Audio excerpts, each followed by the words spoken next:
किल्ले पन्हाळगडावरील ही एक अतिशय सुंदर वास्तू आहे जिचं नाव आहे सज्जा कोठी.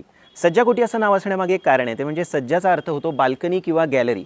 बाल्कनी किंवा गॅलरी ज्या वास्तूमध्ये आहे अशी वास्तू, म्हणून या इमारतीचं नाव आहे सज्जा कोठी. या वास्तूला सदर ई महल आणि सज्जा कोठी या दोन नावांनी ओळखलं जायचं. शाहूर सन 1008 साली रज्जब महिन्यात मकसूद आकाने ही इमारत बांधली.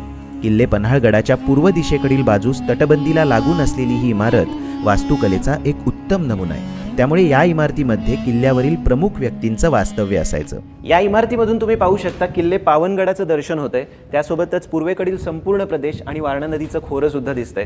त्यामुळे ही इमारत उंच असल्यामुळे या संपूर्ण प्रदेशावर नजर ठेवण्यासाठी या इमारतीचा वापर केला जात असावा. रणनीती, गुप्त खलबते आणि महत्त्वाच्या गोष्टींची चर्चा याच ठिकाणी केली जायची.